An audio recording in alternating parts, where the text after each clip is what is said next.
Hello everyone, आप सभी का आपके अपने यूट्यूब चैनल पे स्वागत है। यहाँ पर जो बहुत सारे क्वेश्चंस आ रहे थे स्टूडेंट्स के कि क्या हम जो है फर्स्ट ईयर और सेकेंड ईयर के क्वेश्चन एग्ज़ाम साथ में दे सकते हैं।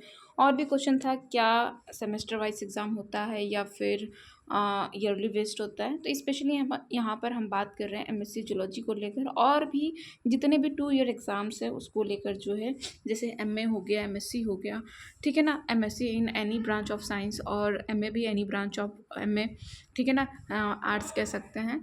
तो उसको जितनी भी एग्ज़ाम्स होते हैं बच्चों को कन्फ्यूज़न होता है, क्योंकि देखिए अभी जो इन्फॉर्मेशन है इग्नू से बहुत ही लिमिटेड जो है वायरल है।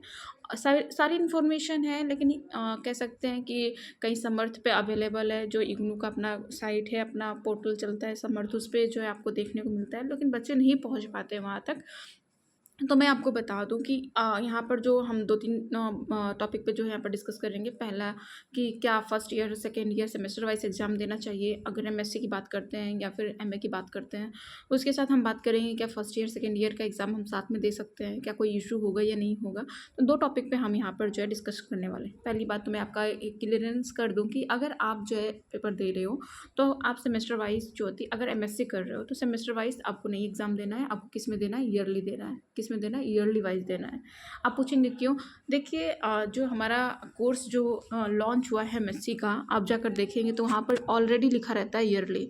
देखिए वहाँ पर ऑलरेडी क्या लिखा रहता है, ईयरली। आप सेमेस्टर वाइज में भी दे सकते हैं, पर इसका जो है आपको कोई बेनिफिट नहीं होने वाला है। कहीं ना कहीं अगर देखिए एमएससी में क्या होता है कि अगर आप चाहते हैं फर्स्ट सेमेस्टर का एग्ज़ाम दे दिया, सेकेंड सेमेस्टर का एग्ज़ाम दे दिया, यानी कि पहले ईयर का पूरा कर लिया आपने।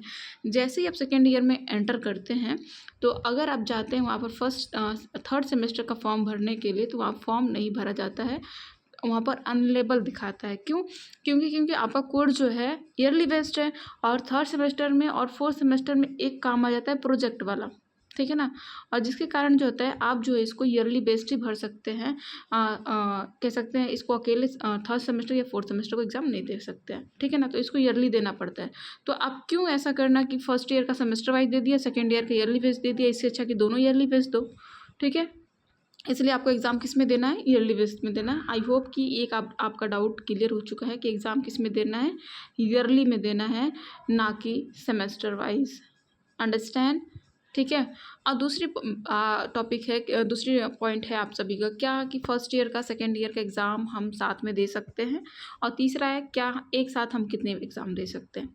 तो यहाँ पर बात करेंगे कि हम फर्स्ट ईयर और सेकेंड ईयर के एग्ज़ाम एक साथ दे सकते हैं।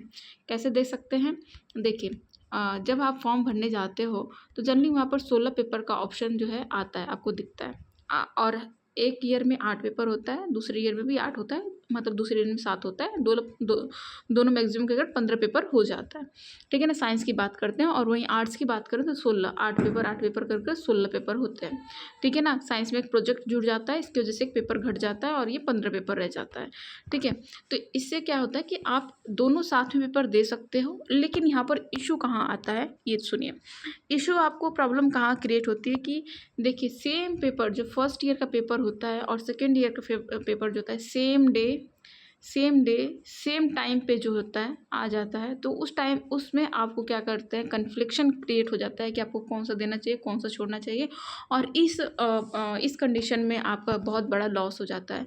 इसलिए आपको क्या एग्ज़ाम कैसे देना है, ईयरली बेस्ड देना है, ताकि आप टाइमली सारा एग्ज़ाम दे पाओ। दोनों को साथ में देने की कोई कह सकते हैं रिस्क ना लो, इससे आपको ही लॉस होएगा, ठीक है ना। तो इससे अच्छा कि आप जो टाइमली एग्ज़ाम देकर टाइमली जो है पेपर क्लियर करो। हाँ, मतलब कह सकते हैं कि कोई स्पेशल कंडीशन आ गई तो वहाँ पर कोई पेपर आप स्किप कर सकते हो और उस पेपर को अगले सेमेस्टर में अगले ईयर में दे देना, या सेमेस्टर में भी दे सकते हैं, ठीक है ना। इसमें कोई बाउंडेशन नहीं होता है कि आपने ईयरली बेस्ड ही देना है। कोई छूट जाता है एग्ज़ाम, छूटने वाली की बात करें, अगर छूट जाता है तो किसी नेक्स्ट सेमेस्टर में आने वाले में उसका फॉर्म भरें और एग्ज़ाम दे देना है आपको, ठीक है ना। लेकिन ये नहीं कि पूरा का पूरा पेपर ही एक साल का दूसरे साल का मिलाकर एक साथ दें, इसमें आपको ही दिक्कत होएगी, ठीक है ना। और दूसरी बात है क्या हम एक साथ कितने पेपर का एग्ज़ाम दे सकते हैं, तो अभी मैंने क्लियर कर दिया। एक साथ आप मैक्सिमम 16 पेपर जो है दे सकते हैं। कहीं कहीं किसी सब्जेक्ट में 8-8 पेपर का भी बाउंडेशन है, जैसा कि अभी मैंने बताया। तो यहाँ पर देख सकते हैं मैक्सिमम आप एक साथ 16 पेपर दे सकते हैं, लेकिन इसमें भी अगर आप ईयरली और दोनों साथ दे रहे हैं तो उसमें इशू आ जाता है। I hope you understand it. और आज के लिए बस इतना ही। आपको ये छोटी सी जानकारी कैसी लगी कमेंट बॉक्स में ज़रूर कमेंट कीजिएगा। साथ में अगर और भी कुछ अपडेट आपको चाहिए होता है तो कमेंट बॉक्स में कमेंट कीजिए। आप मेरे कमेंट बॉक्स को देख सकते हैं, जितने भी इग्नू से रिलेटेड मैंने वीडियो बनाया है सभी का मैंने जवाब दिया है। हालाँकि कुछ जवाब नहीं दे पाते हैं संडे को, संडे क्योंकि मतलब संडे के 6 डे जो है जॉब वर्किंग टाइम रहता है, तो उसमें क्या होता है कि जवाब देना थोड़ा-सा मेरे लिए इम्पॉसिबल सा हो जाता है। तो सभी का जवाब मतलब 1-2 दिन 1 या 2-3 दिन के अंतर पे मैं दे ही देती हूँ, ठीक है ना? स्पेशली संडे को जब सारे जवाब मैं देखती हूँ, सारे कमेंट मैं देखती हूँ, तो सभी का जो है एक-एक करके मैं सभी जवाब दे देती हूँ, ठीक है ना?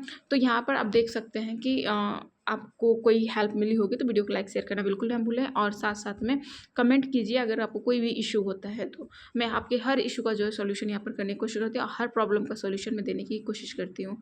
आज के लिए इतना इतना ही। धन्यवाद। Bye bye. Take care.